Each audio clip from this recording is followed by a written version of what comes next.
ये संधि याद करने का मास्टर चार्ट है। तो चलिए इसे पढ़ लेते हैं। इसे पढ़ने के बाद फिर आप आसानी से पहचान पाएंगे, क्योंकि सभी ट्रिक को मैंने यहीं पर एक साथ लिख दिया है। तो चलिए पढ़ लेते हैं।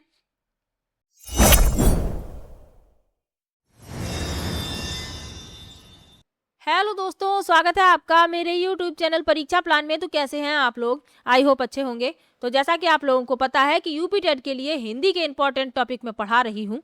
तो आज का जो मैं टॉपिक लेकर आई हूँ ये है संधि। 15वां टॉपिक है। 14 टॉपिक में इसके पहले कंप्लीट पढ़ा चुकी हूँ और साथ में उनके प्रश्न भी करवा दिए हैं। यानी एक टॉपिक कंप्लीट होने के बाद नेक्स्ट डे मैं उसी टॉपिक से संबंधित प्रश्न भी लेकर आती हूँ। तो चलिए वीडियो को शुरू करते हैं। हिंदी के सभी प्रीवियस ईयर के क्वेश्चन मैंने पहले ही पढ़ा दिए हैं। जूनियर प्राइमरी दोनों के प्लेलिस्ट बनी हुई है और 2 मैराथन क्लास भी आई हैं, जिसमें मैंने एक साथ सभी प्रीवियस ईयर के क्वेश्चन करवा दिए हैं। तो आप लोग ये वीडियो जरूर देख लीजिए। आज का जो टॉपिक है जिसका नाम है संधि, बहुत ही ज्यादा इंपॉर्टेंट टॉपिक है आपके एग्जाम के लिए। इससे संबंधित प्रश्न आपको मिलेगा और ये टॉपिक यदि विस्तारित रूप में पढ़ाया जाए तो काफी समय लेने वाला टॉपिक है, लेकिन मैं इसे बहुत ही शॉर्ट में और ट्रिक के साथ पढ़ाऊंगी। तो चलिए वीडियो को शुरू करते हैं। वीडियो देखने के बाद यदि आपको अच्छा लगे, हेल्पफुल लगे, तो वीडियो को लाइक और शेयर कीजिएगा और यदि आप चैनल पर नए हैं तो चैनल को सब्सक्राइब कर लीजिए। तो चलिए शुरू करते हैं। सबसे पहले जानेंगे संधि की परिभाषा, यानी संधि का अर्थ क्या है। तो 2 वर्डों के पास पास आने से उनमें जो विकार या परिवर्तन होता है उसे संधि कहते हैं। बहुत ही सरल शब्दों में यहाँ पर लिखा हुआ है। सरल शब्दों में जब पहले शब्द का आखिरी अक्षर और दूसरे शब्द का पहला अक्षर मिलकर एक नया रूप ले लेता है तो वह संधि है। संधि का मतलब क्या होता है? मेल, मिलना। तो जो 2 वर्ड मिल रहे होते हैं और उनकी जगह पर एक नया अक्षर आता है तो वह संधि कहलाता है। यानी ये जो विकार होता है, ये परिवर्तन होता है, ये संधि कहलाता है। अब इसके भेद कितने हैं? संधि के मुख्य 3 भेद हैं। कौन कौन से हैं? स्वर संधि, व्यंजन संधि, विसर्ग संधि। और इनमें से यदि आप पूछें कि कौन सी संधि सबसे ज्यादा इंपॉर्टेंट है तो वह है आपकी स्वर संधि। ज्यादातर प्रश्न स्वर संधि से संबंधित ही पूछ लिए जाते हैं। चलिए पहले इनके बारे में जान लेते हैं, फिर इनके प्रकारों के बारे में भी तो पढ़ना है। तो स्वर संधि जो होती है इसमें स्वर का स्वर से मेल होता है। व्यंजन संधि में व्यंजन का व्यंजन या स्वर से मेल होता है। यानी व्यंजन का व्यंजन से भी मेल हो सकता है और स्वर से भी मेल हो सकता है। और जो विसर्ग संधि है तो विसर्ग का स्वर या व्यंजन से मेल होता है। यानी विसर्गें आप लोग जानते ही होंगे। ये जो 2 बिंदु आप देख रहे हैं इस तरीके से, ये विसर्गें होती हैं और इनका मेल किनसे होता है? या तो स्वर से या व्यंजन से। इतनी बात आपको समझ में आ गई होगी। स्वर का स्वर से मेल, व्यंजन का व्यंजन या स्वर से मेल और विसर्ग का स्वर या व्यंजन से मेल। चलिए आगे बढ़ते हैं। अब जो स्वर संधि है इसके 5 उपभेद हैं। कौन कौन से हैं? दीर्घ संधि, गुण संधि, वृद्धि संधि, यड़ संधि, अयादि संधि। यानी स्वर संधि के 5 भेद हैं और जो प्रश्न आपको मिलने वाला है वो इन्हीं 5 भेदों से ही मिल जाएगा। तो स्वर संधि के ये 5 भेद आपको याद रखने हैं। चलिए आगे बढ़ते हैं। अब इनके बारे में एक एक करके डिटेल में पढ़ लेते हैं, क्योंकि यही सबसे ज्यादा इंपॉर्टेंट है। सबसे पहले लिखा है दीर्घ संधि। नियम क्या कहता है? जब समान स्वर, जैसे छोटा आ बड़ा आ, छोटी ई बड़ी ई, छोटा ऊ बड़ा ऊ, आपस में मिलते हैं तो वे दीर्घ यानी कि बड़े हो जाते हैं। यानी छोटा आ और बड़ा आ मिले तो वहां पर क्या हो जाएगा? बड़ा आ। छोटी ई बड़ी ई मिले तो बड़ी ई हो जाएगी और छोटा ऊ और बड़ा ऊ मिले तो वे बड़ा ऊ बन जाते हैं। ट्रिक क्या है? ट्रिक याद रखिए, शब्द के बीच में हमेशा बड़ी मात्रा दिखाई देगी। यानी कि या तो आ की मात्रा होगी बड़े आ की, या बड़ी ई की, या बड़े ऊ की। तो आप वहां समझ जाएंगे कि यहाँ पर दीर्घ संधि है। इसीलिए तो इसका नाम दीर्घ दिया गया, क्योंकि हमें हमेशा दीर्घ मात्रा मिलेगी, बड़ी मात्रा मिलेगी। तो इसीलिए इसका नाम दीर्घ संधि दिया गया। उदाहरण देख लीजिए। विद्यालय, बड़ा ही अच्छा इंपॉर्टेंट उदाहरण, क्योंकि सीधा कभी कभी यही शब्द दे दिया जाता है कि विद्यालय में कौन सी संधि है। तो आप तुरंत ही बता देंगे कि इसमें दीर्घ संधि है। विद्या और आलय शब्द मिले, यहाँ पर आप देखेंगे बड़े आ की मात्रा है, यहाँ पर भी बड़े आ की मात्रा है, बीच में बड़े आ की मात्रा हो गई, आ की मात्रा यहाँ पर मिल रही है, यानी कि विद्यालय। आपको सिर्फ इतना याद रखना है कि बीच में हमेशा बड़े आ की मात्रा मिलेगी। गिरीश, यहाँ छोटी ई की मात्रा है, यहाँ बड़ी ई की मात्रा है, मिलकर बड़ी ई की मात्रा बन गई और बन गया गिरीश। गिरधन ईस बराबर गिरीश। और भानु, भानु में छोटे ऊ की मात्रा है और यहाँ पर भी छोटा ऊ है, दोनों मिलकर बड़ा ऊ बन गए तो हो गया भानुदय। यानी छोटा आ बड़ा आ मिलकर बड़ा आ बनेंगे। छोटा आ है तब तो बड़ा आ बनेगा ही, लेकिन छोटा आ बड़ा आ है तो बड़ा आ बनेगा। छोटी ई बड़ी ई बनेगी, और छोटी ई और छोटी ई है तब भी बड़ी ई ही बनेगी। तो आपको स्पष्ट यही याद रखना है कि आपको बीच में बड़ी मात्रा मिलेगी, बड़ा आ, बड़ी ई और बड़ा ऊ। इतना आपको समझ में आ गया होगा दीर्घ संधि में। इसमें आप इतना और याद रखेंगे, कोई इस तरीके की मात्राएं आपको नहीं मिलेंगी। इस तरीके से कोई भी मात्रा आपको दीर्घ संधि में नहीं मिलेगी।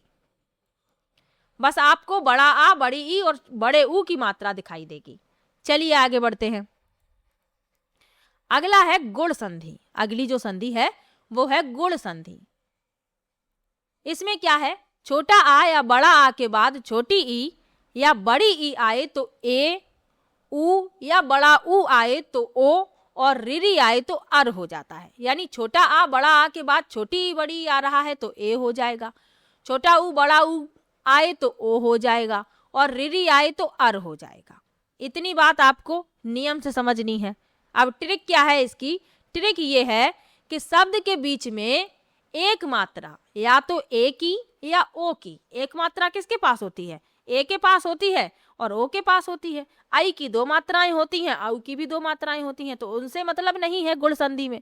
गुण संधि में आपको इस तरीके की मात्राएं दिखेंगी, और इस तरीके की मात्रा आपको कहीं पर दिख जाए तो आप समझ जाएंगे कि इसमें गुण संधि है।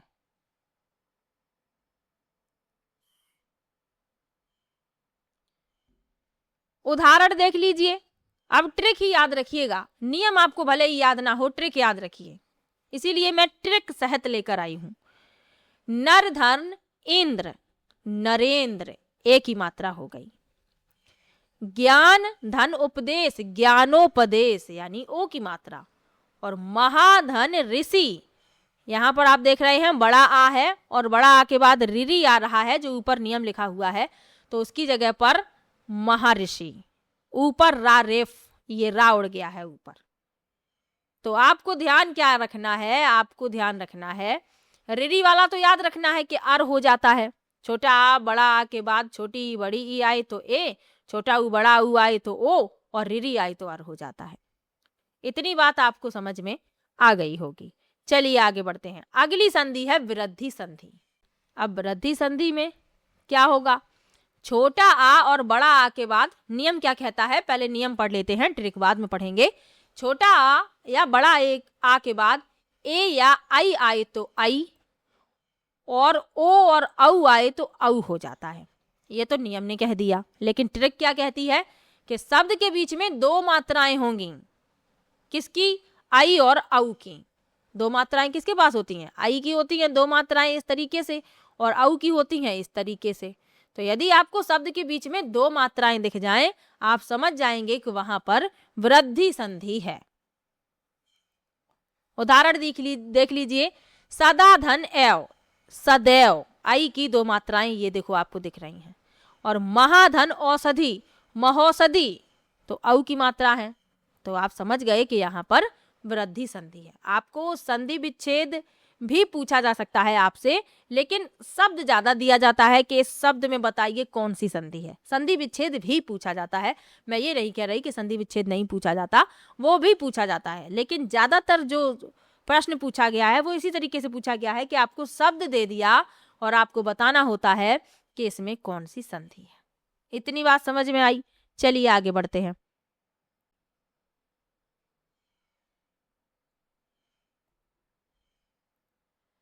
अगला है यड़ संधि। अगली जो संधि है वो कौन सी है? यड़ संधि। नियम क्या कहता है? छोटी ई, छोटा ऊ और रीरी के बाद कोई अलग स्वर आए तो वे क्रमशः या वा रा में बदल जाते हैं। ये नियम ने कह दिया कि छोटी ई, छोटा ऊ और रीरी के बाद कोई अलग स्वर आ जाए तो ये बदल जाते हैं या, वा और रा में। ट्रिक क्या कहती है? या, वा, रा से ठीक पहले कोई आधा अक्षर आएगा, यानी या, वा और रा के पहले ठीक आपको मिल जाए आधा अक्षर तो आप समझ जाना कि यहाँ पर कौन सी संधि है? यड़ संधि है। जैसे इति, धन, आदि, इत्यादि। अब इत्यादि शब्द दे दिया जाए, आपसे पूछ लिया जाए कौन सी संधि है, तो या के पहले आधा ता आ रहा है तो आप समझ जाएंगे कि इसमें कौन सी संधि है? यड़ संधि है। सुधन, आगत यानी स्वागत, तो इसमें कौन सी संधि है? यड़ संधि है। तो यड़ संधि को इसी तरीके से पहचानते हैं कि इसमें बीच में आपको या, वा और रा से पहले आपको कोई आधा अक्षर दिखेगा। ट्रिक याद रखिए। चलिए आगे बढ़ते हैं। अगली है अयादि संधि।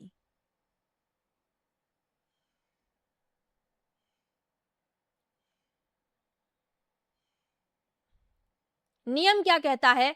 ए, आई, ओ, औ के बाद कोई स्वर आए तो वे आए, आय, औ, आओ में बदल जाते हैं। नियम भी अच्छा है, नियम भी याद रखेंगे तो भी अच्छी बात है, लेकिन ट्रिक याद रखेंगे तो और अच्छी बात है।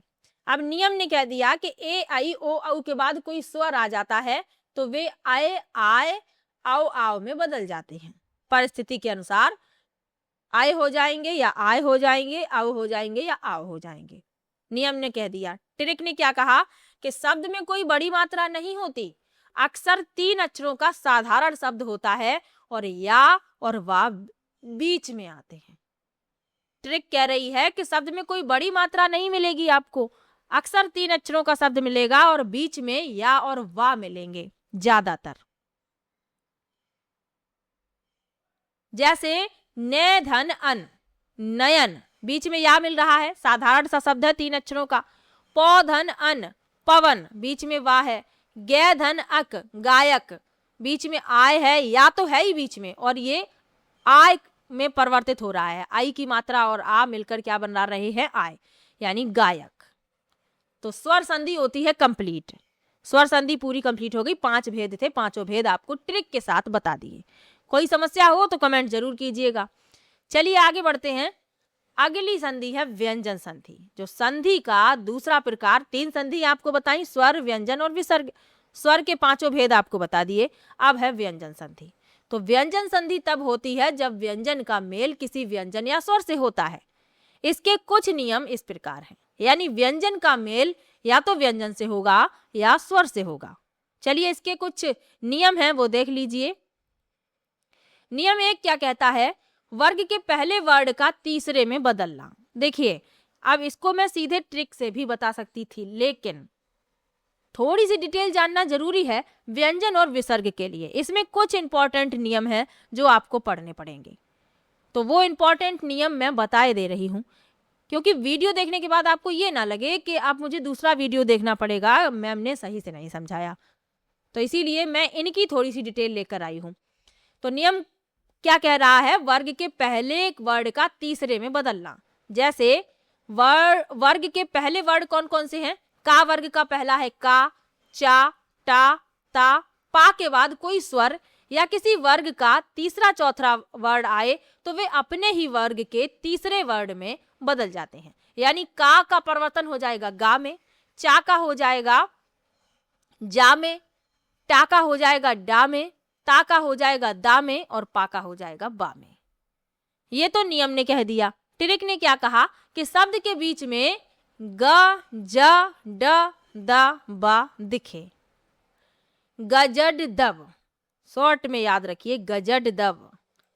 तो ये वर्ड यदि आपको दिख जाए बीच में तो समझ जाइए कि यहाँ पर कौन सी संधि है? व्यंजन संधि है। जैसे दिक, धन, अंबर। अब यहाँ पर पहला अक्षर था और ये तीसरे में बदल गया, का परिवर्तन गा में हो गया दिगंबर। जगत, धन, ईस यानी जगदीश। जो ता था इसका परिवर्तन हो गया दा में और बड़ी की मात्रा लग गई। इतनी बात समझ में आई? चलिए आगे बढ़ते हैं। नियम 2 क्या कहता है? वर्ग के पहले वर्ड का पांचवें में बदलना। अब कुछ परिस्थितियों में जो पहला वर्ड है वो पांचवें में बदल जाएगा। कैसे बदलेगा, चलिए देखिए। यदि का, चा, ट, ता, पा के बाद ना या मा आए, यानी पहले वर्ग के पहले वर्ड के बाद यदि ना और मा आए तो वे पांचवें अक्षर में बदल जाएंगे। कैसे, उदाहरण देख लीजिए। वाक धनमय वानमय, उत धन नति उन्नति। ये का है, ये ड़ा बन गया, और ता है, ये ना बन गया। तो ये आप याद रखिएगा। चलिए आगे बढ़ते हैं। नियम तीसरा कहता है माँ का अनुस्वार होना। यदि माँ के बाद कोई व्यंजन आ जाए तो माँ ऊपर बिंदी बन जाता है। ट्रिक क्या है, शब्द के ऊपर बिंदी देखनी है आपको इस तरीके से, अंक की बिंदी। तो समधन सार संसार, समधन योग संयोग। तो अब आपसे संसार शब्द दे दिया जाए और आपसे पूछ लिया जाए कौन सी संधि है, तो आप बता देंगे कि इसमें व्यंजन संधि है। चलिए आगे बढ़ते हैं। नियम 4 क्या कहता है, आधा अक्षर या द्वित्व। तो यदि ता के बाद ला, चा और जा आए तो ता उसी आधे अक्षर में बदल जाता है। यानी कि ता के बाद आपको ला दिख जाए, चा दिख जाए और जा दिख जाए तो ता उसी आधे अक्षर में बदल जाएगा। इनमें से जो भी वर्ड आएगा उसी आधे अक्षर में ता बदल जाएगा। जैसे उत धन लास बराबर उल्लास, उत धन ज्वल बराबर उज्ज्वल, तत धन लीन बराबर तल्लीन। यानी ता के बाद ला है तो ये ता जो है उसी आधे ला में बदल गया। यहाँ पर जा है तो जा भी आधे में ही बदल गया। यहाँ पर ला है तो ता जो है आधे ला में बदल गया। इतनी बात समझ में आई। चलिए आगे बढ़ते हैं। अगली संधि है विसर्ग संधि। तीसरी जो संधि थी वह कौन सी थी, विसर्ग संधि थी। तो इसके बारे में पढ़ लीजिए। विसर्ग के बाद स्वर या व्यंजन आने पर जो परिवर्तन होता है उसे विसर्ग संधि कहते हैं। इसके मुख्य नियम क्या है, चलिए आगे लिखे हुए हैं। नियम पहला कहता है कि विसर्ग का ओ हो जाना। अब विसर्ग ओ कब होती है, यदि विसर्ग के पहले आ हो और बाद में भी आ या किसी वर्ग का तीसरा, चौथा, पांचवा वर्ड हो तो विसर्ग क्या हो जाएगी, ओ हो जाएगी। ट्रिक क्या है, मनः, तपः, पयः जैसे शब्दों के साथ ओ की मात्रा दिखेगी आपको। जैसे मनः धन रथ बराबर मनोरथ। तो इसका नियम याद रखिएगा। अब यहाँ पर गलती मत कीजिएगा, ओ की मात्रा देखकर नहीं तो आप गुण संधि समझ लें। नहीं, नियम याद रखना है। आप ये कहें कि मैम ने कहा था कि एक मात्रा होगी तो वहां पर गुण संधि होगी, नहीं, आपको नियम भी याद रखना है। इसमें विसर्ग में यदि विसर्ग से पहले आ हो और बाद में भी आ या किसी वर्ग का तीसरा, चौथा, पांचवा वर्ड आपको दिख जाए तो वहां पर क्या हो जाएगा, विसर्ग ओ हो जाएगी। जैसे मनोरथ, मनः धन रथ, तपाह धन बल तपोबल, यशाह धन दा यशोदा। अंतर याद रखिएगा। चलिए आगे बढ़ते हैं। अगला नियम क्या कहता है, यदि विसर्ग से पहले छोटा आ बड़ा आ को छोड़कर कोई दूसरा स्वर हो, यानी छोटा आ और बड़ा आ को छोड़कर कोई दूसरा स्वर हो जाए तो विसर्ग क्या हो जाएगा, रा हो जाएगा। यानी शब्द के ऊपर रा रेफ की मात्रा आपको दिख जाएगी। इस तरीके वाला रा उड़ा हुआ आपको दिखेगा। जैसे निह धन, नि प्लस धन निर्धन, दुह धन बल दुर्बल, आसिह धनवाद आशीर्वाद। तो ये वाला रा आपको दिख जाए, समझ जाइए वहां पर कौन सी संधि है, विसर्ग संधि। चलिए आगे बढ़ते हैं। नियम तीसरा क्या कहता है, विसर्ग शा, सा, सा होना। यानी विसर्ग जो है ये 3 सा में से कोई एक सा हो जाएगी। कैसे हो जाएगी, विसर्ग के बाद चा या छा हो तो शा, टा या ठा हो तो सा, और ता और था हो तो सा हो जाता है। यानी नियम में आपको कंडीशन दी गई है कि यदि चा और छा होंगे तो सीटी वाला सा हो जाएगा, टा और ठा होंगे तो षटकोण वाला सा हो जाएगा, ता और था होंगे तो रा वाला सा हो जाएगा। ये तो नियम ने कह दिया। ट्रिक ने क्या कहा कि शब्द के बीच में आधा यानी तीनों सा में से कोई भी सा दिखेगा लेकिन वो आधा होगा। जैसे निश्चल, निह धन चल बराबर निश्चल, ये जो विसर्गे हैं ये आधा सा बन गई। धनु धन टंकार धनुष टंकार, नमः धन ते नमस्ते। तो नियम तीसरा भी बड़ा अच्छा नियम है, इसे याद रखिएगा। नियम 4 क्या कहता है? विसर्ग का लोप, यानी विसर्गें गायब ही हो जाएंगी। यदि विसर्ग के बाद रा हो तो विसर्ग लुप्त हो जाती है और पिछला स्वर बड़ा यानी दीर्घ हो जाता है।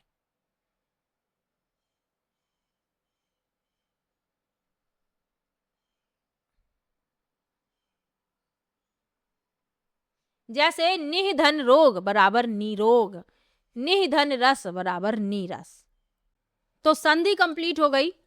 स्वर संधि, व्यंजन संधि और विसर्ग संधि के बारे में आपको डिटेल प्लस ट्रिक दोनों से बता दिया। लेकिन अभी वीडियो का मोस्ट इंपॉर्टेंट पार्ट बचा हुआ है। क्या बचा हुआ है? ये संधि याद करने का मास्टर चार्ट है। तो चलिए इसे पढ़ लेते हैं। इसे पढ़ने के बाद फिर आप आसानी से पहचान पाएंगे, क्योंकि सभी ट्रिक को मैंने यहीं पर एक साथ लिख दिया है। तो चलिए पढ़ लेते हैं। क्या है इसमें? संधि का प्रकार लिखा हुआ है और आसान ट्रिक लिखी हुई है, मैजिक ट्रिक लिखी हुई है, जिससे आप पहचान लेंगे। दीर्घ संधि कैसे पहचानेंगे? शब्द के बीच में बड़ी मात्रा दिखेगी, बड़े आ, बड़ी ई और बड़े ऊ की। गुण संधि में एक मात्रा दिखेगी, ए और ऊ की, ओ की और रा रेफ की मात्रा, ए और ओ की मात्रा और रा रेफ की मात्रा। वृद्धि संधि में शब्द के बीच में दो मात्राएं दिखेंगी, आई और ओ की। यड़ संधि में या वा रा से पहले कोई आधा अक्षर आपको दिख जाएगा और अयादि संधि में बिना मात्रा वाला 3 अक्षर का साधारण शब्द मिलेगा, जैसे नयन, पवन। बीच में आपको या और वा देखना है अयादि संधि में।